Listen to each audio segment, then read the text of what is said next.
আমি শুভেন্দু অধিকারী ঈশ্বরের নামে শপথ করিতেছি যে বিধি দ্বারা স্থাপিত ভারতের সংবিধানের প্রতি আমি অকৃত্রিম নিষ্ঠা ও আনুগত্য পোষণ করিব। আমি ভারতের সার্বভৌমত্ব ও অখণ্ডতা রক্ষা করিব। পশ্চিমবঙ্গ রাজ্যের মুখ্যমন্ত্রী রূপে আমার কর্তব্যসমূহ নিষ্ঠাপূর্বক এবং বিবেকসম্মতভাবে নির্বাহ করিব এবং ভয় বা পক্ষপাত, প্রীতি বা বিদ্বেষ রহিত হইয়া সকল শ্রেণীর জনগণের প্রতি সংবিধান ও বিধি অনুসারে ন্যায় আচরণ করিব। আমার সঙ্গে এই মুহূর্তে রয়েছেন পশ্চিমবঙ্গের মুখ্যমন্ত্রী শুভেন্দু অধিকারী। আপনার সরকারের 100 দিন পূর্তি আজকে, আপনাকে অনেক শুভেচ্ছা। মুখ্যমন্ত্রী হিসেবে আপনার কি উপলব্ধি এই 100 দিনে?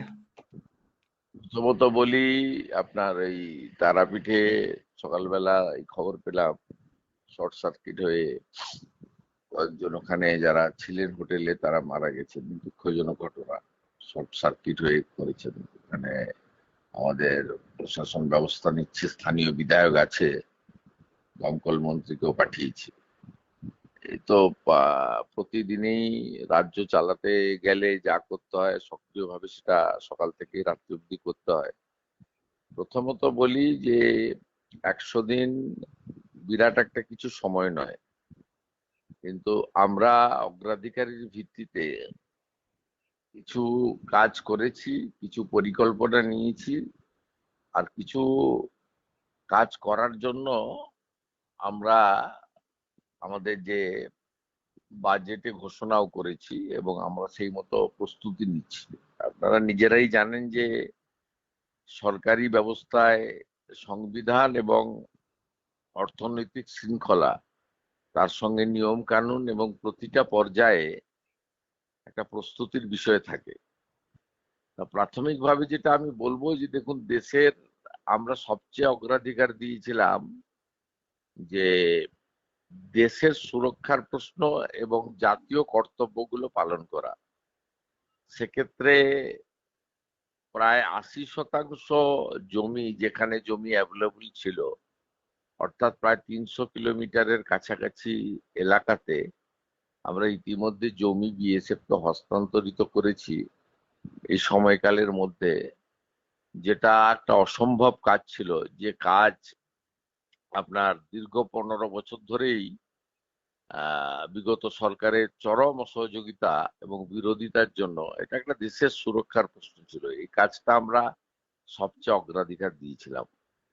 আমরা যেটা জাতীয় কর্তব্য, অর্থাৎ ভারতীয় ন্যায় সংহিতা বিএনএস, সেটা এখানে চালু ছিল না, সেটা আমরা চালু করেছি।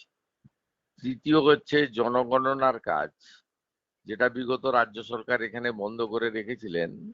16/5/2025 সালে ভারত সরকারের চিঠি এসেছিল, যেটা বিগত সরকার কাজ করতে দেননি। আমরা 1 আগস্ট থেকে এই জনগণনার কাজটা শুরু করিয়েছি এবং আপনার যে সেলফ এনুমেরেশন, তাতে ভারতবর্ষের মধ্যে সবচেয়ে বেশি 53 লক্ষের বেশি পশ্চিমবঙ্গেই হয়েছে।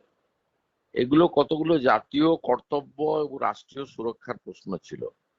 আমরা অবৈধ অনুপ্রবেশকারীদের বিগত দিনে আপনার জেলে পাঠানো হতো, আমরা ওটা বাতিল করে সরাসরি হোল্ডিং সেন্টারে পাঠানো এবং তাদের মাধ্যমে বাংলাদেশের বিজিবির হাতে, বিএসএফ এর মাধ্যমে তুলে দেওয়ার কাজটা, প্রক্রিয়াটা আমরা করেছি। একটা যুগান্তকারী পদক্ষেপ এটা, অবৈধ অনুপ্রবেশকারী মুক্ত পশ্চিমবঙ্গ করার ক্ষেত্রে।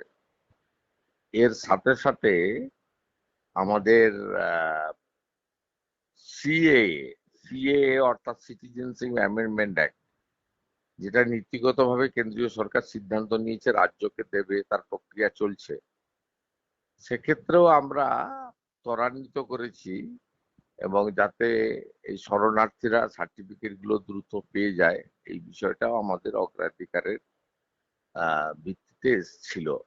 দ্বিতীয় পর্যায়ে কেন্দ্রীয় সরকার এবং রাজ্য সরকারের যৌথভাবে কাজ করার যে বিষয়টা থাকে সংবিধানের মধ্যেই, এবং এটা দীর্ঘদিনের প্র্যাকটিস যেটা আমাদের রাজ্যে নষ্ট হয়ে গেছিল, সেটা আমরা ধীরে ধীরে ধীরে ধীরে সেটাকে প্রতিষ্ঠিত করার ব্যবস্থা আমরা করেছি, অনেকটাই সফল হয়েছি। আরো খানিকটা সময় লাগবে এটাকে সম্পূর্ণভাবে প্রতিষ্ঠিত করার ক্ষেত্রে। এর ক্ষেত্রে উল্লেখযোগ্য যেমন ভারতীয় ন্যায় সংহিতার কথা বলেছি, তেমনি আমরা ভারতীয় রেলের সঙ্গে রেলমন্ত্রীর উপস্থিতিতে আমরা সমস্ত দপ্তরকে নিয়ে মিটিং করে প্রায় 500 রোড ওভার ব্রিজ এবং ফুট ওভার ব্রিজ আরওবি এফওবি আর এনওসি পেন্ডিং ছিল, আমরা দিয়েছি।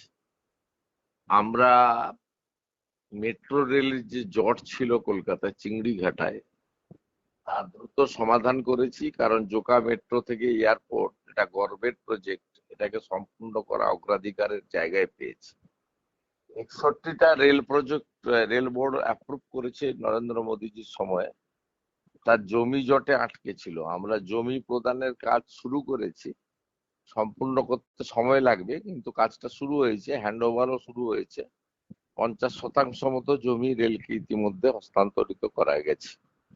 ঠিক একইভাবে আমাদের শিপিং ডিপার্টমেন্টের সঙ্গে আমাদের একাধিকবার মিটিং হয়েছে। আমরা জাহাজ মন্ত্রকের সঙ্গে যৌথভাবে কলকাতা হলদিয়া বন্দর নিয়েও যেমন কাজ করব, কুলপি আর দাদন পাত্র বাড় পূর্ব মেদিনীপুরে দুটি সমুদ্র বন্দর তৈরি করার ক্ষেত্রে আমরা অনেকটা অগ্রসর হতে পেরেছি। একইভাবে যদি দেখেন জাতীয় সড়কের ক্ষেত্রে চিকেন নেক, যেটা ভারতের নিরাপত্তার ক্ষেত্রে সবচেয়ে গুরুত্বপূর্ণ, সেখানে আমরা 7টি রাস্তা এনএইচ চেয়েছিল দীর্ঘদিন ধরে, বিগত সরকার আটকে রেখেছিল, আমরা সেটা এনএইচ কে জাতীয় সড়ককে হ্যান্ড ওভার করেছি। এবং পশ্চিমবঙ্গে জাতীয় সড়কের অনেকগুলি নতুন কাজ হবে, যার পরিকল্পনা নেওয়া হচ্ছে, এবং দ্রুত আমাদের জাতীয় সড়ক ও পরিবহন মন্ত্রী এখানে আসবেন, এসে এটা আপনার সূচনা করবেন। এই ভারত সরকারের নানা প্রজেক্ট, বিকশিত ভারত জি রামজি হতে পারে 125 দিনের কাজ, অথবা আয়ুষ্মান ভারত হতে পারে, প্রধানমন্ত্রী সূর্য ঘর হতে পারে, এডুকেশনের ক্ষেত্রে পিএম শ্রী সহ আমাদের ভারত সরকারের সঙ্গে যৌথভাবে স্কুল শিক্ষা এবং হায়ার এডুকেশনের ক্ষেত্রে সমস্ত পেন্ডিং স্কিমে আমরা যুক্ত হয়েছি। হেলথেও 467টা প্রধানমন্ত্রী জনঔষধি কেন্দ্র, 100টা অমৃত ফার্মেসি গতকালই দেখেছেন আপনারা এগ্রিমেন্ট হয়েছে। এবং আয়ুষ্মান ভারতে গতকাল থেকেই রুগীরা ভর্তি হয়ে আয়ুষ্মান ভারতের বেনিফিট পেতে শুরু করেছেন। এক্ষেত্রে আমাদের বাইরে, রাজ্যের বাইরে থাকা পরিযায়ী শ্রমিকরাও সুবিধা পাবেন। যারা আয়ুষ্মানে আসতে পারেননি তাদেরকে মুখ্যমন্ত্রী স্বাস্থ্য বীমাতে এনে আমরা সর্বাত্মক স্বাস্থ্য, ফ্রি স্বাস্থ্য যে পরিষেবা, ওটা ভারতবর্ষের 38,000 হসপিটালেই যেতে পায় পশ্চিমবঙ্গের মানুষ। তার জন্য উদ্যোগ নিয়েছি, ব্যবস্থা নিয়েছি। সময় লাগে, দেখুন একটু সময় লাগে, তার মধ্যেই কাজগুলো করেছি। এবং রাজ্যের কর্মী সংখ্যা নেই, না সরকারি অফিসে, না থানাতে, না স্কুলে। নো টিচার স্কুল প্রচুর, সিঙ্গেল টিচার স্কুল প্রচুর। আপনার দীর্ঘদিন ধরে 3 বছর ধরে স্কুলগুলোতে কম্পোজিট গ্র্যান্ট দেওয়া হয়নি। আমরা প্রায় 300 কোটি টাকা কম্পোজিট গ্র্যান্ট স্কুলগুলোকে দিয়েছি। স্কুলগুলোর ভাগে হয়তো খুব কম টাকা পড়েছে, কিন্তু ওই টাকা দিয়ে ওনাদের স্কুলের চক ডাস্টার কেনা হয়, মানে ছোট ছোট খরচে লাগে, যেটা বিগত সরকার 3 বছর ধরে দেননি।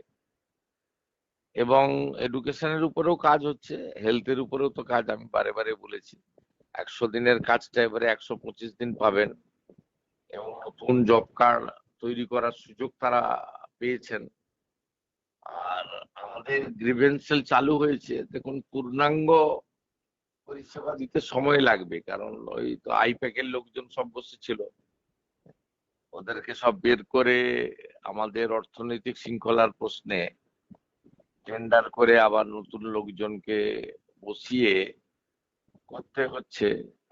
এই সমস্ত ব্যবস্থাটাই খোল নলচে বদলে করতে হচ্ছে, কারণ 34 বছরের কমিউনিস্ট এবং 15 বছরের তৃণমূলের রাজত্বে এদের মাইন্ডসেট তো অন্যরকম, সবার অনেকেরই ছিল। সেই জায়গা থেকে ধীরে ধীরে বের করে আনতে হচ্ছে। পুলিশের ক্ষেত্রেও একই কথা বলা যেতে পারে। আপনারা দেখেছেন যারা দুর্নীতিগ্রস্ত, যারা 21-এর পোস্টপোল ভায়োলেন্সে আপনার অত্যাচার করেছে, খুন করেছে, তাদের ক্ষেত্রে প্রায় 2000-এর বেশি চিহ্নিত গুন্ডা গ্রেপ্তার হয়েছেন এবং তাদের বিরুদ্ধে আইনানুগ ব্যবস্থা হয়েছে। প্রায় নতুন করে পোস্টপোল ভায়োলেন্সের 1800 মামলা করা হয়েছে, দুটো কমিশন করা হয়েছে, যার ফল কিছুদিন পরে পশ্চিমবঙ্গের জনগণ পাবেন। একটা হলো প্রাতিষ্ঠানিক দুর্নীতির ক্ষেত্রে জাস্টিস বিশ্বজিৎ বসুর কমিশন, তার সঙ্গে আইপিএস জয়রামন আছেন।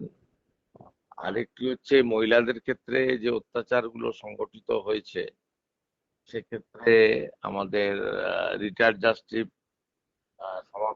মাননীয় সমাপ্তি চ্যাটার্জির কমিশন, সেখানে আইপিএস দময়ন্তী সেন আছেন। এরা সবে কাজ শুরু করেছেন। একইভাবে আমাদের সরকারি কর্মচারীদের এরিয়ার ডিএ, যেটা সুপ্রিম কোর্টের নির্দেশ ছিল, বিগত সরকার কিছুটা দিয়ে গেছিলেন, আমরা সেটা সরকারি কর্মচারীদের ক্ষেত্রে এবং পেনশনারদের ক্ষেত্রে, যারা আমাদের রাজ্য সরকারের ডাইরেক্ট কর্মচারী, তাদেরটা আমরা করতে পেরেছি। পরবর্তীকালেও আরো চিন্তা ভাবনা আছে, সেটা সময় বলবে। 20% ডিএ ঘোষণা এবং সেটা অক্টোবর মাসে, পুজোর মাসে অ্যাডভান্স বেতনের সঙ্গে দিয়ে দেওয়ার আমাদের ঘোষণাও আছে এবং আমরা সে কমিটমেন্ট রাখবো। ছাত্র কমিশন আইএস নবীন প্রকাশের নেতৃত্বে তৈরি হয়েছে, কাজও তারা শুরু করেছেন। এইভাবে বিভিন্ন স্তরে আমাদের হচ্ছে। এটা তো এই 5-7 মিনিটে টেলিফোনে বলা সম্ভব নয়। একদম। শুধু একটা কথাই বলবো, ভরসা রাখতে পারেন। আর বেনিফিশিয়ারি ওরিয়েন্টেড যে স্কিম গুলো আছে, আমরা কৃষি ক্ষেত্রেও অনেকগুলো উদ্যোগ নিয়েছি। আবাসের ক্ষেত্রে আগের সরকার যাদেরকে এক কিস্তির টাকা দিয়ে গেছিলেন, এমন প্রায় আপনার 22 লক্ষ ছিল, আপনার 20 লক্ষ ছিল। সেই 20 লক্ষের মধ্যে আমরা ভেরিফিকেশন করেছিলাম জেনুইন কত আছে। সেই ভেরিফিকেশন করার পরে প্রাথমিকভাবে 10,20,000 মানুষকে পাওয়া গেছিল, যে তারা তৈরিটা খানিকটা করেছেন, অসম্পূর্ণ আছে, টাকাটা দিতে হবে। 10,20,000 লোককে আমরা গত সপ্তাহে 6,000 কোটি টাকা তাদের অ্যাকাউন্টে দিয়েছি।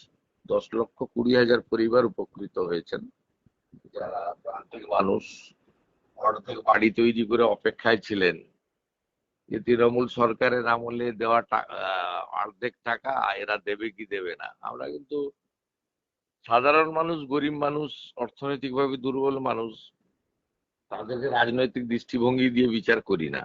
আমরা শুধু দেখেছিলাম প্রকৃত প্রাপক, মানে প্রকৃত প্রাপক ছিল কিনা। 12,500 এমন লোককে পাওয়া গেছে যারা পাওয়ার যোগ্য নয়, টাকা পেয়েছেন, তাদের বিরুদ্ধে ব্যবস্থা আমরা নিয়েছি।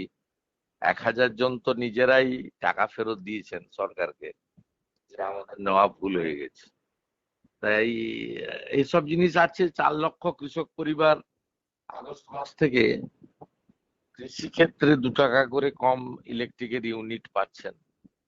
মিড ডে মিলের ক্ষেত্রে আপনি দেখুন, স্কুলগুলোতে আপনার মিড ডে মিল ছিল আপনার অনেক বেশি, মানে প্রাইমারির ক্ষেত্রে 6 টাকা 78 পয়সা ছিল, আমরা সেটাকে 10 টাকা করে দিয়েছি। আপনি যে হসপিটালের ক্ষেত্রে দেখেন ডায়েট, 2017 সালে 3 বেলা হসপিটালে কারা যায়? অত্যন্ত সাধারণ মানুষরা যায়। নেতা মন্ত্রী বড় লোকের লোকরা তো সব আপনার নার্সিং হোমে যায়, প্রাইভেট হসপিটালে। 56 টাকা 40 পয়সা ছিল 3 বেলা ডায়েট। আমরা 110 টাকা করে করে দিয়েছি আগস্ট মাস থেকে। বার্ধক্য ভাতা বিধবা ভাতাও পেন্ডিং ছিল, জুলাই পর্যন্ত ক্লিয়ার হয়ে গেছে পুরনো রেটে, অর্থাৎ 1000 টাকায়। 800 টাকা ভারত সরকারের, 200 টাকা রাজ্যের। এই যে আগস্ট মাস চলছে, সেপ্টেম্বর মাস থেকে বার্ধক্য ভাতা বিধবা ভাতা এবং দিব্যাঙ্গ ভাতা এরা আপনার 1500 টাকা করে পাবেন। আমাদের প্রতিশ্রুতি আছে 2000 করব, সেটা একটু সময় দিতে হবে, আমরা পরের বাজেটে দেখব। আর 500 টাকা বাড়ানোর বিষয়টা তো এই মাস থেকে তারা পাবেন। আর জুলাই পর্যন্ত তাদের যা পেন্ডিং ছিল আমরা সেগুলো সব ক্লিয়ার করে দিয়েছি। কিছু লোকের তো আছে, তারা কেউ 34 বছর চালিয়েছেন, তারা সমালোচনা করবেন, ন্যারেটিভ করবেন। আর তৃণমূল তো অতৃপ্ত আত্মা, তারা তো ভাবতেই পারছে না ক্ষমতা থেকে চলে গেছে। আমাদের অর্থনৈতিক শৃঙ্খলার কথাও ভাবতে হচ্ছে। আপনি যাতে এমন কিছু করবেন না রাজ্যের অর্থনৈতিক ইনডিসিপ্লিন হয়, রাজ্যকে বেশি ঋণ নিতে হয়। এই 100 দিনের সরকারে আমরা দেখুন, প্রত্যেক রাজ্য সরকার ঋণ নিতে পারে। আমাদেরকেও প্রতিটা রাজ্য সরকার ঋণ নেওয়ার অধিকার, এবং তার এটা কেন্দ্রীয় সরকার বা একটা সিস্টেমের মধ্যেই পড়ে, FRBM এর মধ্যে। আমরা চেষ্টা করেছি এখনো পর্যন্ত যাতে ঋণ টেন বেশি না নিতে হয়। আমার প্রতিশ্রুতিও রক্ষা করতে হবে এবং মানুষ চান প্রত্যাশা পূরণ করতে হবে। এবং আমাদের এরা 500 টাকা করে লক্ষ্মী ভান্ডার দিতে 9 মাস লাগিয়েছিল। 1,52,00,000 লোককে দিয়েছিল 24 সাল পর্যন্ত। তারপরে 1000 টাকা করেছিল লোকসভা ভোটের ঠিক আগে। তারপরে 2 মাস দিয়েছিল 1,500 টাকা করে, প্রায় 2 কোটির মতো মহিলাকে। আমরা দেখলাম SIR এ নাম কেটে গেছে, তেমন লোক পাচ্ছেন, পুরুষরা পাচ্ছেন। আপনি নিজেই বলুন যে এই ধরনের ভাতা দেওয়ার ক্ষেত্রে সব রাজ্যেই এবং বিগত তৃণমূল সরকারের ক্ষেত্রেও কিছু ক্রাইটেরিয়া তো থাকে, অবশ্যই। ক্রাইটেরিয়া তো মেনটেন করতে হবে। তা সেটা নিয়ে নিত্যদিন নিশ্চয়ই সরকার আছে, সমালোচনা করবেন, সোশ্যাল মিডিয়া আছে, বলবেন। কিন্তু আমরা আমাদের সংকল্পপত্র এবং কমিটমেন্টের জায়গায় আছি। আমার বিশ্বাস 1 বছরের মধ্যে, অর্থাৎ 2027-এর 4ঠা মের আগে কর্মসংস্থান, শিল্পায়ন এবং অর্থনৈতিকভাবে দুর্বল মানুষকে সাহায্য করা, পরিকাঠামোগত উন্নয়ন, এই সব ক্ষেত্রেই দেখবেন আমরা অনন্য নজির গড়ব। এবং রাষ্ট্রবাদ দেশপ্রেম যেটা পশ্চিমবঙ্গ থেকে উঠে গেছিল সেটা আমরা ফিরিয়ে আনবো। পশ্চিমবঙ্গ সৃষ্টি করেছেন শ্যামাপ্রসাদ মুখার্জি। জোর করে 1লা বৈশাখকে পশ্চিমবঙ্গ দিবস করা হয়। 1947-এর 20শে জুন পশ্চিমবঙ্গ স্টেটহুড দিবস, এ সবাই জানে। ওই দিনই পশ্চিমবঙ্গে আইনসভায় পাশ হয়েছিল। আপনি তাকে ভুলিয়ে দেবেন? তেরঙ্গা যাত্রা করবেন না, জাতীয়তাবাদ দেশপ্রেম করবেন না, বন্দে মাতরম গাইবেন না, জাতীয় সঙ্গীত বন্ধ করে দেবেন? এসব যে একটা পশ্চিমবঙ্গে অন্যরকম পরিস্থিতি, এটা তো রাষ্ট্রবাদের জায়গা, এটা তো ঋষি অরবিন্দ থেকে নেতাজি সুভাষচন্দ্র বসুর জায়গা। এবং আপনারা দেখেছেন মহিলাদের ক্ষেত্রেও আমরা অনেক উদ্যোগ নিয়েছি নারী নিরাপত্তার ক্ষেত্রে। ঘটনা তো কিছু ঘটছে এবং তাকে সরকার সক্রিয়ভাবে মোকাবিলাও করছে। আপনারা নিজেরা দেখেছেন, বারুইপুরের ইনসিডেন্ট থেকে শুরু করে অভয়া কেসে আমার যা যা করার ছিল আমি তাই করেছি। সুপ্রিম কোর্ট, হাইকোর্টের যেখানে হস্তক্ষেপ থাকে সেখানে তো আমাকে আইনগতভাবে ঢুকতে হয়। আমার হাতে সুযোগ ছিল, 3জন IPS অফিসার যারা কর্তব্যে অবহেলা করেছিলেন আমি সাসপেন্ড করেছি। আমি সন্দীপ ঘোষেদের বিরুদ্ধে চার্জশিট দেওয়ার জন্য NOC দিয়েছি। আমি ক্রিমেশন স্ক্যামটাকে, যেটা CBI নেয়নি, সেটাকে ধরে এই 3জন নটোরিয়াস তাদের বিরুদ্ধে শেখর দেবনাথ মহোদয়ের FIR এর ভিত্তিতে পুলিশকে দিয়ে অ্যাকশন করানোর ব্যবস্থা নিয়েছি। এত বড় রাজ্য, 11 কোটি দেশ, একটা ব্যবস্থা এতদিন ছিল, সেটা আস্তে আস্তে ধীরে ধীরে পরিবর্তন হবে। অন্নপূর্ণা যোজনার ক্ষেত্রেও আমরা যেহেতু জুনে লঞ্চ করব বলেছিলাম, অনলাইন অফলাইন নিয়ে 28 লক্ষ মহিলাকে দিয়েছিলাম, সবাই পাননি। তারপরে একটা ফর্ম আমরা করেছিলাম এই কারণে, যাতে বিগত সরকারের সময়ে পুরুষরা পাচ্ছিলেন, এসআইআর এর নাম বাতিল হওয়া মৃত লোকরা পাচ্ছিলেন, এবং কারোর অ্যাকাউন্টের সঙ্গে আধারের লিঙ্ক ছিল না। সরকারি টাকা এইভাবে নয়ছয় করা যায় না। তা সেই কারণে ফর্ম আমরা করেছিলাম, এবং তার ফলে পরবর্তী মাসে 1,19,00,000 পেয়েছিলেন। সেখানেও ত্রুটি বিচ্যুতি ছিল, আমরা অনেকগুলো শিথিল করেছি। আজ থেকে আপনার 20 তারিখ পর্যন্ত আপনার প্রায় 1,45,00,000 মহিলার অ্যাকাউন্টে, যারা জুন মাসের থেকে 10ই জুলাই পর্যন্ত আবেদন করেছিলেন, এমন যে আবেদন এসেছিল আমাদের কাছে, সেই আবেদনকে 10ই জুলাই পর্যন্ত ভেরিফিকেশন কমপ্লিট হয়েছে। সেই ভেরিফিকেশনের ভিত্তিতে যারা হয়েছে, এমন 1,45,00,000 কাছাকাছি।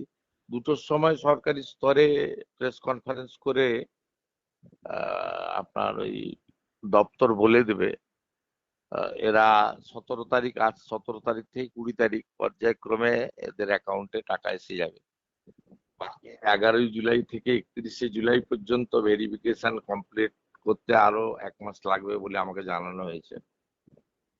তাদের ক্ষেত্রে পরবর্তী মাসে ভেরিফিকেশন কমপ্লিট হয়ে যাবে, ও এইটা সম্পূর্ণ কমপ্লিট হয়ে যাওয়ার পরে প্রতি মাসেই দ্বিতীয় সপ্তাহে 10 থেকে 15 তারিখের মধ্যে ভেরিফাইড মহিলারা, তাদের কারোর কাছে বলতেও হবে না, আর সাংবাদিক সম্মেলনও করতে হবে না, আর সোশ্যাল মিডিয়াতে ফেসবুক লাইভও করতে হবে না, 10 থেকে 15-র মধ্যে তারা পেয়ে যাবেন। একটা পরিচ্ছন্ন বেনিফিশিয়ারি তালিকা থাকবে, এবং সম্পূর্ণ প্রক্রিয়া শেষ হয়ে যাওয়া হলে সেই তালিকা গ্রাম পঞ্চায়েত এবং পৌরসভা স্তরে আমরা ঝুলিয়েও দেব। আর এই যে অর্থটা পাবেন, তারপরেও যদি কারোর সমস্যা থাকে, একটা অনলাইন পোর্টালও চালু থাকছে অভিযোগ দেওয়ার ক্ষেত্রে। এই সকলকে বলবো সহযোগিতা করুন। 21টা রাজ্যে বিজেপি সরকার চলছে, ভারত সরকার চলছে। আমরা সংকল্পপত্র, মোদিজির গ্যারান্টি, রাজ্যের অর্থনৈতিক অবস্থা এবং সবটা শৃঙ্খলার সঙ্গে, যাতে যেভাবে বিগত সরকার এই রাজ্যে কর্মসংস্থানকে একদম তালাচাবি লাগিয়ে দিয়ে করেছেন, একদম শিল্পায়নকে বন্ধ করে করেছেন, সেটা এক্ষেত্রে হবে না। আপনি স্কুল সার্ভিস কমিশন অথবা পাবলিক সার্ভিস কমিশন গঠনের ক্ষেত্রেও কিভাবে রাজনৈতিক প্রভাব মুক্ত আমরা করছি আপনারা লক্ষ্য রেখেছেন। আমাদের ওবিসি জট থেকে আমরা বেরিয়ে এসেছি, রাজ্য বিধানসভায় আইন করে, এবং সুপ্রিম কোর্ট থেকে বেরিয়েছে। ইতিমধ্যে পিএসসি, এসএসসি এবং পুলিশ রিক্রুটমেন্ট বোর্ড সংবাদ মাধ্যমের সামনে নিয়োগের ক্ষেত্রে বলেছে। আমার বিশ্বাস আগামী মার্চ মাসের মধ্যে একটা ব্যাপক অংশের নিয়োগ সরকারি স্তরে এবং স্কুলে নিয়োগ হয়ে যাবে, স্বচ্ছতার সঙ্গে হবে এবং পরিচ্ছন্নতার সঙ্গে হবে। স্কুল সার্ভিস কমিশনে রামকৃষ্ণ মিশন পরিচালিত শিক্ষা প্রতিষ্ঠানের প্রতিনিধি বা আইআইএম এর প্রতিনিধিদের আনার মধ্য দিয়ে আমরা তো একটা বার্তা দিয়েছি যে স্বচ্ছতার মধ্য দিয়েই নিয়োগগুলি হবে। এই রাজ্যের জনগণকে এই 100 দিন উপলক্ষে শুভেচ্ছাও জানাবো। আর তারাপীঠে এই দুর্ঘটনায় মৃতদের পরিবারের শান্তি কামনা সহ তাদের পরিবারের প্রতি সমবেদনা জানাবো। সব মিলিয়ে আপনারা নজর রাখুন, গঠনমূলক সমালোচনা করুন, ভালো কাজের প্রশংসা করুন, আর আমরা যাতে সংবিধান, অর্থনৈতিক শৃঙ্খলা মেনে স্বচ্ছতার সঙ্গে শুধু মুখের পরিবর্তন নয়, ব্যবস্থার পরিবর্তন করতে পারি, এটাও আপনারা সকলে আপনাদের বিবেচনার মধ্যে রাখবেন। বিবেচনার মধ্যে শুধু একটি মাপদণ্ড রাখবেন না, অনেকগুলো বিষয় একসঙ্গে রাখবেন, এবং আমাদেরকে আপনারা 5 বছরের জন্য নির্বাচিত করেছেন। আমরা পর্যায়ক্রমে আপনাদের যে আশা ভরসা বিশ্বাস সেটা আমরা নিশ্চয়ই পূরণ করতে পারবো। অর্থনৈতিক অবস্থাটাকে আর একটু শক্তিশালী করতে দিন। প্রতি মাসে কিছু না কিছু বিনিয়োগের কাজ শুরু হয়েছে। ইতিমধ্যে আমি লাক্সকোজির 600 কোটি টাকার ভূমি পূজন করেছি। আমি শ্যাম স্টিলের মেজিয়া প্ল্যান্টের 15,000 কোটি টাকার ভূমি পূজন করেছি। আমাদের মাননীয় কেন্দ্রীয় স্বরাষ্ট্রমন্ত্রী অমিত শাহজির হাত ধরে আমুলের 700 কোটি টাকার প্রজেক্টের কাজ শুরু হয়েছে।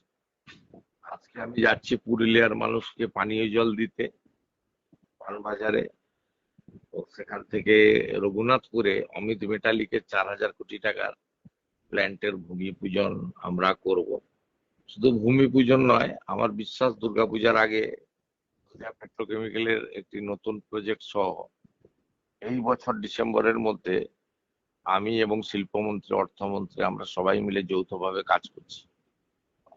বিনিয়োগের ক্ষেত্রেও, কারণ বিনিয়োগ ছাড়া এখানে অর্থনৈতিক আপনার পশ্চিমবঙ্গকে শক্তিশালী করা এবং কর্ম বিনিয়োগের ক্ষেত্রে অনেকগুলো সুযোগ খুলে দেওয়া এটা সম্ভব নয়, সেটা আমরা করার চেষ্টা করছি। আমি সবাইকে, বিশেষ করে আমাদের 5টা ফ্ল্যাগশিপ প্রজেক্টে সাধারণ মানুষকে যুক্ত হওয়ার আবেদন করব ধীরে ধীরে। একটা হলো বিকশিত ভারত জি রামজি 125 দিনের কাজ, আর দ্বিতীয় হচ্ছে অন্নপূর্ণা যোজনা। 10ই জুলাই পর্যন্ত নিষ্পত্তি করে 1,45,00,000 মহিলার অ্যাকাউন্টে আজ থেকে টাকা ঢোকা শুরু হবে। 20 তারিখ পর্যন্ত, 20 তারিখের মধ্যে এরা পেয়ে যাবে। তৃতীয় হচ্ছে প্রধানমন্ত্রী আবাস যোজনা, সার্ভে চলছে, ইতিমধ্যে 25 লক্ষ চিহ্নিত হয়েছে, আরো 15 দিন এক্সটেনশন করেছে ভারত সরকার। আরো যদি পাওয়ার যোগ্য হয় আমরা তাদের নাম নথিভুক্ত করব। আমাদের বিশ্বাস আমরা এই বছর 30 লক্ষ নতুন আবাস আপনাদের দিতে পারবো। তার সঙ্গে প্রধানমন্ত্রী সূর্য ঘর এবং জল জীবন মিশন আর পিএম কিষানে আমাদের 6,000-এর সঙ্গে আমরা 3,000 দিয়ে 9,000 করছি। আর যারা পিএম কিষান থেকে বঞ্চিত হচ্ছেন তাদেরকে আমরা কৃষক বন্ধু প্রকল্পের ভেরিফিকেশন চলছে, এই ভেরিফিকেশনটা কমপ্লিট হয়ে গেলে তালিকা প্রকাশ করে তাদেরকেও আমরা কৃষক বন্ধু প্রকল্পের সুযোগ দেব যারা পিএম কিষান পাচ্ছেন না। সব মিলিয়ে আপনার সরকার আপনার পাশে, সবাই সাথে থাকুন। রাষ্ট্রপাত, দেশপ্রেম, উগ্র মৌলবাদের কোনো জায়গা পশ্চিমবঙ্গে হবে না। আমাদের পশ্চিমবঙ্গে বকরি ঈদ পালন হয়েছে, কিন্তু পশু হত্যা আইন কার্যকর করে হয়েছে। ধর্ম পালনে কোথাও বাধা দিইনি আমরা, ধর্ম পালন হয়েছে কিন্তু অস্ত্র রাস্তায় বেরোতে দিইনি। রথযাত্রা পালিত হয়েছে, শৃঙ্খলার সঙ্গে পালিত হয়েছে। আগামী দিনেও যত উৎসব আছে সব পালিত হবে। ভারতীয় সংস্কৃতি এবং পশ্চিমবাংলার যে ঐতিহ্য, এই ঐতিহ্যের সঙ্গে সমঝোতা না করেই আমরা সবাই মিলে একসঙ্গে আসুন, আমরা সুন্দর পশ্চিমবঙ্গ গড়ে তুলি, যেখানে নির্বাচনের সময় কেবল রাজনীতি হবে, সারা বছর আমরা মানুষের কল্যাণে কাজ করব। আপনি নিজে দেখেছেন বারুইপুরের ক্ষেত্রে কি কড়া অবস্থান পুলিশ নিয়েছে, এবং কম্পেনসেশন দেওয়ার ক্ষেত্রে যে নিরীহ ছেলেটিকে পিটিয়ে মেরে দিয়েছেন তাকেও যেমন আমি 25 লক্ষ টাকা একটি সিভিক ভলেন্টিয়ারের চাকরি দিয়েছি তার পরিবারকে, ঠিক একইভাবে যে ছোট্ট একরত্তি মুসলিম কন্যাটি তাকে এইভাবে শারীরিক নির্যাতন করে মেরে ফেলা হয়েছে, সেই পরিবারকেও কিন্তু সমানভাবে আমি 25 লক্ষ টাকা মুখ্যমন্ত্রী রিলিফ ফান্ড থেকে এবং ওনার পরিবারকে একটি চাকরির ব্যবস্থা করে দিয়েছি। অতএব সরকার চালানোর ক্ষেত্রে যারা এসব বলেন, আমি অন্তত করি না। আপনি নিজে জানেন দুর্যোগপূর্ণ আবহাওয়ার মধ্যে আমি হেলিকপ্টার করে গিয়ে মুর্শিদাবাদ জেলায় যারা রেল ক্রসিং এর দুর্ঘটনায় মারা গেছিলেন, আহত হয়েছিলেন, তাদের পরিবার এবং বাচ্চাগুলোর সঙ্গে গিয়ে দেখা পর্যন্ত করে এসেছি, তাদের পরিবারের পাশে দাঁড়ানোর চেষ্টা করেছি। কিন্তু এখানে রাস্তা আটকে প্রার্থনা করব, এয়ারপোর্টের ভিতরে জোর করে এয়ারপোর্টের রানওয়েকে বন্ধ করে নিজের ধর্মীয় আস্ফালন দেখাবো, অবৈধ ওবিসি সার্টিফিকেট নিয়ে চলবো। আমি তো অবৈধ ওবিসিদের সার্টিফিকেট খারিজ করেছি। এখানে তো হিন্দু মুসলমানের বিষয় নয়। যারা বিগত দিনে সার্টিফিকেট পাচ্ছেন ওবিসি, তাদের ক্ষেত্রে তো মুসলিমরাও আছে। তা সরকার তার যে লোক ধর্ম, সেই লোক ধর্ম আমরা পালন করছি, সেটা আমাদের করতে দিন।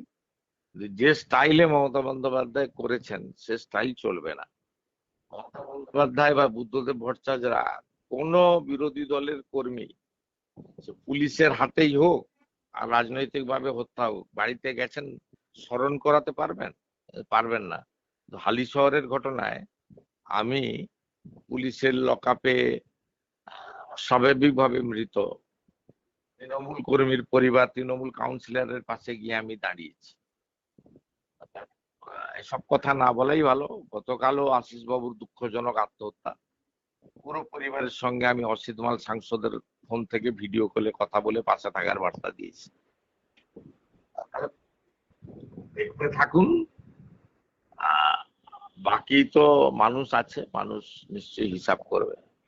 একেবারেই মানে অনেক প্রশ্নের উত্তর আপনি নিজেই দিয়ে দিলেন, আমার সেসব প্রশ্ন করতে হলো না। আমি কয়েকটা বিষয় বলতে চাই। প্রাক্তন মুখ্যমন্ত্রী বলছেন যে আমাকে বের হতে দেওয়া হচ্ছে না, স্বাধীনতা দিবসেও তো বের হলেন না। মানে এটা কি, মানে ওনাকে কি আটকে রাখার চেষ্টা হচ্ছে বাড়িতে? সবে বেরোতে হবে কেন? বাড়ির চত্বরে পতাকা তোলা যায় তো। হ্যাঁ। আপনি যেখানে থাকেন, তো সম্ভবত কলকাতা পোর্ট ট্রাস্টের জায়গা, আমি এগুলো খোঁচাবো না। আমি সভ্য ভব্য রাজনীতি করি। তা উনি পিছনে একটা জায়গা কিনেছেন বাড়ি তৈরি করবেন বলে। কবে করবেন জানি না। তো বাড়ির সামনে অনেকটাই ফাঁকা জায়গা আছে, এই কলকাতা পোর্ট ট্রাস্টের জায়গা। উনি রবীন্দ্র জয়ন্তী করেছিলেন, আমি দেখেছিলাম 25শে বৈশাখ। তা স্বাধীনতা দিবসের দিন পতাকা তুলতে ওনাকে বাধা দেবে কে? বাড়ির সামনেই তো করতে পারতেন। বন্দে মাতরম নাই বা গাইবেন, সোনিয়া গান্ধীর আপত্তি আছে, আপনারও আপত্তি থাকতে পারে, জাতীয় সঙ্গীত গাইতেন। নইলে আপনি তো অনেক গানের স্রষ্টা, যে কোনো গান করতে পারতেন, কে আপনাকে আপত্তি করেছে? না, বাইরে কোনো কর্মসূচিতে নাকি যেতে দেওয়া হচ্ছে না, পারমিশন দেওয়া হচ্ছে না। এটা বাইরে কর্মসূচিতে যেতে দেননি ওনাকে। উনি বাড়ির উপরে উপরে মোমবাতি নিয়ে হেঁটেছেন, ওনাকে কে বাধা দিয়েছে? 20টা লোক নিয়ে হেঁটেছেন মোমবাতি নিয়ে। উনি আগে দল সামলান, দল তো ছত্রভঙ্গ। এমপিরা দিল্লিতে প্রধানমন্ত্রীর সঙ্গে, এমএলএ রা 3 ভাগ 4 ভাগ হয়ে গেছে। বিধানসভায় যে কোনো ইস্যুতে ভোট হলে 14টা 15টা করে ভোট পড়ে আমাদের বিরুদ্ধে। একদল ভোট দেয়, একদল উঠে চলে যায়। হুম। উনার এমএলএ দের সই চুরি করেন ওনার ভাইপো। 10 জন এমএলএ বলেন যে আমরা সই করিনি, আমাদের সই জাল করা হয়েছে। তো উনি আগে নিজেদেরকে সামলাতে পারছেন না তো। উনি ভা- ওনার দলে তো 2021 সালে বিপর্যয়ের পরে আমি বিরোধী দলনেতা বা বিজেপি সামগ্রিকভাবে, আমাদের বিজেপি টিম সবাই মিলে আমরা, শ্রমিক দা, সুকান্ত বাবু, দিলীপ দা, অগ্নিমিত্রা পাল, লকেট চ্যাটার্জি, আমরা সবাই মিলে কি ভূমিকা নিয়েছিলাম সেই বিপর্যয়ের মধ্যে, অত্যাচারের মধ্যে। কত বড় অত্যাচার হয়েছিল। এখন ওনারা ওনাদের ভূমিকা কি নিচ্ছেন আপনারা দেখতে পাচ্ছেন সবাই। স্বাধীনতা দিবস পালন করব না, আর ফেসবুক লাইভ করব বিকালবেলা। কেন ওনার পেয়ারের সাংবাদিকদের নিয়ে সাংবাদিক সম্মেলন হচ্ছে না কেন? কে বাধা দিয়েছে ওনাকে? ভাইপো তো আবার। প্লাস ক্যাটাগরির নিরাপত্তা আছে, ওনার হুম। পছন্দের লোক দিতে হবে কেন? ঠিক। ভাইপো তো আবার বিদেশ চলে যাচ্ছেন চিকিৎসা করাতে, আপনারা তো আটকানোর চেষ্টাও করেছিলেন মনে হয়। মানে কি কোনো কি আশঙ্কা আছে রাজ্য ওনাকে? সরকারের পক্ষ থেকে তো আপত্তি করা হয়েছিল। আচ্ছা। কলকাতা হাইকোর্ট বলেছিলেন যে এখানে চোখ দেখান, জিতে যেতে বলেছিলেন, যাননি। অনেক টাকা আছে এখনো, লয়াররা আছেন, দামি দামি লয়ার। সুপ্রিম কোর্টে গেছেন, সুপ্রিম কোর্ট কিছু সিদ্ধান্ত নিয়েছে। আমি তো সাংবিধানিক ভাবে শপথ নিয়েছি হ্যাঁ, রাজ্যের হ্যাঁ। প্রশাসনিক প্রধান। সুপ্রিম কোর্টের সিদ্ধান্তর পরে তো আমার কোনো বক্তব্য রাখার জায়গা নেই, আমার বলা উচিত না। সর্বোচ্চ কোর্ট, তাকে সম্মান দিই। ফিরলে ভালো, কিন্তু দুর্নীতি নিয়ে কোনো আপোষ হবে না। আপনি আমার উপর ভরসা রাখুন। জাহাঙ্গীর যেমন ঝুঁকে গেছে, শকত যেমন মার্কেটে নেই। এই সবচেয়ে বড় চোর লম্পটের কি করতে হয় এই ভাইপো বাবু, সেটাও আমি জানি। আমি, আমার উপর ভরসা রাখতে পারেন, ভরসা একেবারে। রাখতে পারেন। আমি ধীরে ধীরে এগোচ্ছি কাগজপত্র করে। আমি তো বারে বারেই বলেছি যে সমস্ত তথ্য প্রমাণ এবং সমস্ত কোর্ট ওকে ঘোরার সুযোগ দেওয়ার পরে আইনগতভাবে যে ব্যবস্থা নেওয়ার সেটা নেব, যাতে শাস্তিটা স্থায়ী হয়, অস্থায়ী না হয়। কারণ আপনারা তো দেখেছেন যে দুর্নীতিগ্রস্তরা জেলে যখন যান, তখন যখন আপনারা নিউজ করেন, যে কোনো কারণেই হোক, কোর্ট তো আর আমাদের সরাসরি নিয়ন্ত্রণে নেই, এবং কোর্টের সমস্ত জাজমেন্ট যে রাজ্য সরকার কেন্দ্র সরকার ঠিক করে দেন, এই ব্যবস্থাও তো নেই ভারতবর্ষে। সেক্ষেত্রে যখন আবার 1 মাস 2 মাস 3 মাস পরে জামিন পান, তখন আপনারাই তো আমাদের সমালোচনা করে বলেন আটকানো গেল না। কিন্তু আপনাদের তো এটাও বোঝা দরকার যে হাইকোর্ট, সুপ্রিম কোর্ট রাজ্য সরকার বা কেন্দ্র সরকার দ্বারা নিয়ন্ত্রিত নয়। হুম। ভারতবর্ষে ব্রিটিশের অনেক রকম ব্যবস্থা মানে চেঞ্জ হয়েছে, কিন্তু জুডিশিয়ারি এখন মানে একটা কনস্টিটিউশনের পিলার। তারা নিরপেক্ষভাবে তাদের মতো করে সব পক্ষে শুনানি, কাগজপত্র দেখে সিদ্ধান্ত নেন। সেক্ষেত্রে সরাসরি আমাদের ভূমিকা নেই, এটাও আপনাদের বোঝার দরকার আছে। একেবারেই। এবং আমি আবার ফিরে আসি, আপনি 100 দিন পার করলেন, আমি দেখলাম একটা দিনের ছুটি নেননি, রোববারেও তো, আজকেও তো মানে কালকেও কর্মসূচি, ছুটির দিনেও কাজ করেছেন। আপনি, আমি আরেকটা বিষয় অদ্ভুত লাগে, রাত 12:30টার সময় দেখি আপনার হোয়াটসঅ্যাপ অন আছে, সকাল 8টায় অন আছে। আপনি ঘুমান কখন তাহলে? 2টোর সময় ঘুমোই, 6টা 6:30টায় উঠে পড়ি। বাপরে বাপ! আর দিনেও তো। 8টা থেকে মোবাইল দেখি, তবে এমার্জেন্সি মোবাইল চেক করে নি ভোর 5টার সময় আরেকবার। এবং আপনি এত বিজির মতো দেখি। পুলিশের হ্যাঁ, মেসেজ আছে, ডিজাস্টারের মেসেজ আছে। আমরাও কিছু একটা জানতে। বড় অংশ জলের তলায় পূর্ব হ্যাঁ। পশ্চিম মেদিনীপুরে। খুব উদ্বেগে আছি। মাননীয় অগ্নিমিত্রা পাল আর অন্তরা আচার্য পিডব্লিউডি সেক্রেটারিকে পাঠিয়েছি হলদিয়ার দিকে। প্রচুর বড় অংশ জলের নিচে। ওদিকে পটাশপুরে সেচ মন্ত্রী অরূপ দাস আছেন, প্রিন্সিপাল সেক্রেটারি বরুণ রায়কে পাঠিয়েছি, আরেক মন্ত্রী রাজেশ মাহাতোকে সবঙ্গে পাঠিয়েছি, রাজেশ সিনহার ডিজাস্টার সেক্রেটারির সঙ্গে এনডিআরএফ এর টিম নামিয়েছি। ওখানেও আমাকে যোগাযোগ রাখতে হচ্ছে সবার সঙ্গে। একটা বড় অংশ জলের তলায় আছে 2 মেদিনীপুরে। এবং আমি কিছু জানতে চাইলেও দেখি তৎক্ষণাৎ উত্তরও দিয়ে দেন এত ব্যস্ততার মধ্যে। আমি একটা কথা কোনো বলতে চাই, ব্যস্ততা নেই, এটাই কাজ। তাহলে বিরোধী দলনেতা ছিলেন 5 বছর, আর আর মুখ্যমন্ত্রী, কোন কাজটা কঠিন মনে হচ্ছে? কোনো কঠিন নয়, আমার কোনো পরিবর্তন হয়নি। আমি এগুলো মনে করি একটা দায়িত্ব পেয়েছি, পালন করব। আগেও যাই দায়িত্ব পেয়েছি পালন করবো। এখনো 2 বেডরুমের রুমে থাকি। হ্যাঁ।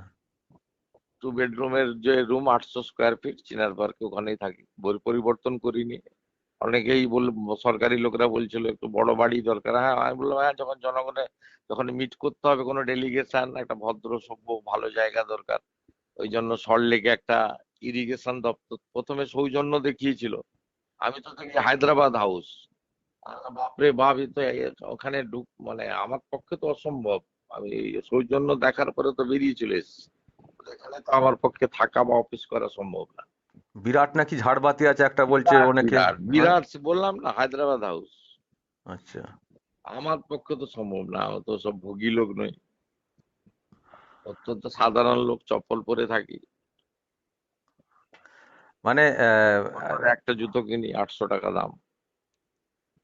না, হাওয়াই চটি আরো একজন পরতেন, তা তো ব্র্যান্ডেড না, যা দাম শুনেছি। আমার আমার কোনো চেঞ্জ হয়নি, চেঞ্জ হবেও না, কি দরকার। আমার সব নাই, অভ্যাসের মধ্যে নেই। এবং আপনার তো অবসর ওটা দাগ সময়। নেই, আমি বিদেশে আমার কোনো অবসর টবসর নেই। এই যে মোবাইল ফোন দেখি, আচ্ছা। রাত্রিবেলা কথা বলি, উত্তর দিই, পরের দিনের পরিকল্পনা তৈরি করি, যেটা করার মনে করি। লিমিটেশন আছে। না, প্রাক্তন মুখ্যমন্ত্রী যেমন ছবি আঁকতেন, বই লিখতেন, গান লিখতেন, ট্রেডমিলে হাঁটতেন, অনেক সময়ও তার ছিল কাজের মাঝে। আপনার এরকম কিছু অভ্যাস আছে একেবারে নাকি? ব্যক্তিগতভাবে মানুষের অনেক প্রতিভা থাকে, ওনার মধ্যে অনেক প্রতিভা ছিল। আমার অত প্রতিভা টতিভা নেই, আমার অত প্রতিভা নেই। আমি রাষ্ট্রবাদ দেশপ্রেম মনে করি, আর যে দায়িত্ব জনগণ দিয়েছে, পার্টি দিয়েছে, সে দায়িত্ব নিষ্ঠার সঙ্গে পালন করার চেষ্টা করি। তার মধ্যে ভুল ত্রুটি থাকবে, লিমিটেশন থাকবে, সমালোচনা থাকবে, আলোচনা থাকবে, কিন্তু ultimately at the end of the day আমি জানি আমি আমার রাস্তা সঠিক। আমি নিজে যদি ঠিক থাকি আপনি আমাকে হুম। এদিক ওদিক করতে পারবেন না।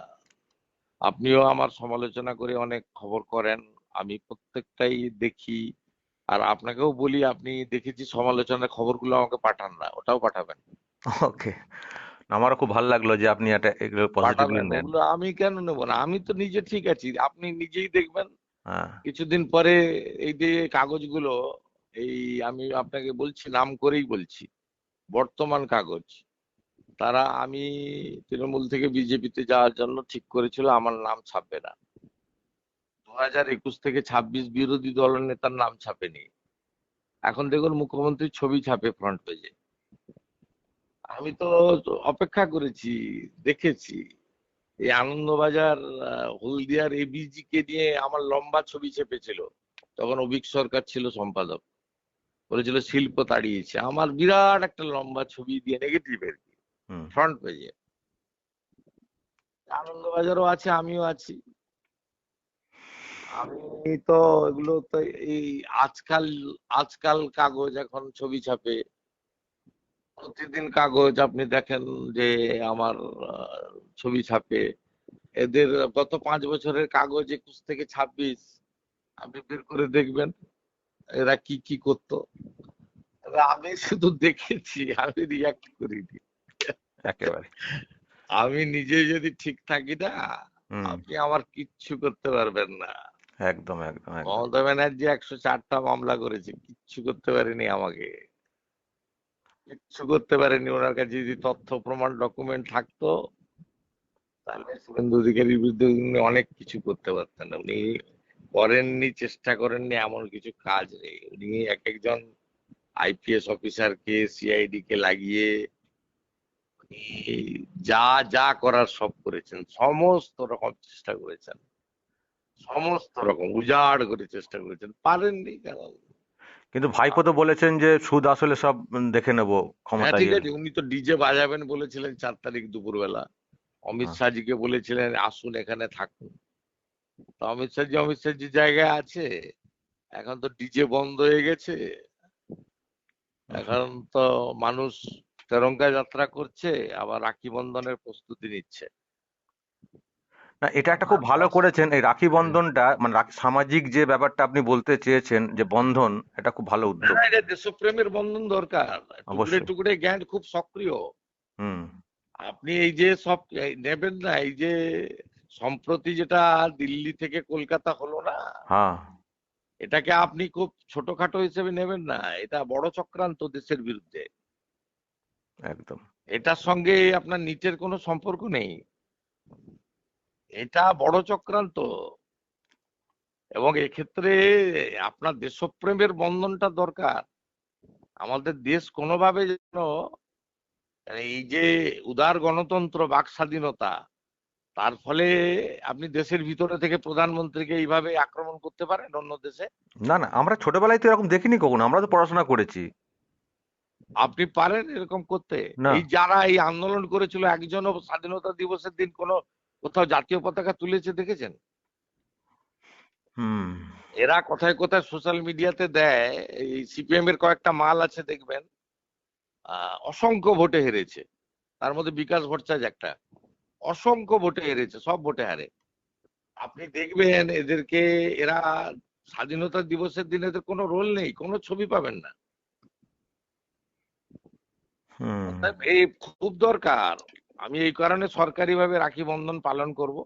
ধর্মীয় মাহাত্ম্য তো আছেই রাখি পূর্ণিমা, তার বাইরে আপনার একটা বড় বিষয় হচ্ছে দেশপ্রেমের বন্ধন। এটা আমাদের খুব দরকার। এটা বিশ্বকবি রবীন্দ্রনাথ ঠাকুর শিখিয়ে দিয়ে গেছেন বঙ্গভঙ্গের বিরুদ্ধে লড়াই করে 1905-এ, যার ফলে ব্রিটিশরা পিছু হটতে বাধ্য হয়েছিল বাংলা ভাগ থেকে। এটা খুবই দরকার আছে। এটাকে একটা বড় চক্রান্ত। দেখুন, দেশ দুর্বল হলে আপনি আমি সবাই দুর্বল হব। একদম। এই জায়গায় অন্তত আমাদের সকলকে এক থাকতে হবে। একদম। আমার শেষ একটাই বলার, সেটা আমরা না, লোকালি এবার আমাকে ছেড়ে দিন, পুরুলিয়া যাব। একটাই কথা, এই গ্রামগঞ্জের রাস্তাগুলোর সব যা রাস্তা করে গেছিল সব আগের সরকার। সব রাস্তা সারানো হবে। ওকে। আপনি 10ই অক্টোবরের মধ্যে সব রাস্তা সারিয়ে দেবো। বর্ষা চলছে বলে এখন পিচ করতে গেলে তো নষ্ট হ্যাঁ, হবে। হ্যাঁ, হ্যাঁ। টেন্ডার প্রস্তুতি চলছে, আমি অর্থ বরাদ্দ করে দিতে বলেছি, সারিয়ে দেবো। মহালয়ার আগে রাস্তা সারিয়ে দেওয়া হবে, ওকে। আপনি ভরসা রাখতে পারেন। ভালো থাকবেন, একদিন নবান্নে যাব, যাইনি কখনো। আসুন, হ্যাঁ। আসুন, আপনাদের ডাকবো। ওকে। আসুন, আপনার উপরে কম অত্যাচার হয়নি। আর আপনার সব মামলাগুলো আমি পুলিশকে নির্দেশ দিয়েছি ফাইনাল রিপোর্ট এফআরটি করে দিতে। থ্যাংক ইউ, সব থ্যাংক মিথ্যে ইউ। মামলা। আপনার একটা চিঠিও পেয়েছি, কয়েকটা পুলিশের বিরুদ্ধে আপনার অভিযোগ ছিল, সেটাও তদন্ত হচ্ছে ইন্টারনালি। সেখানে কিছু যদি আমি গিলটি পাই, ব্যবস্থা নেব। ওকে, ওকে, ভালো থাকবেন, ভালো থাকবেন।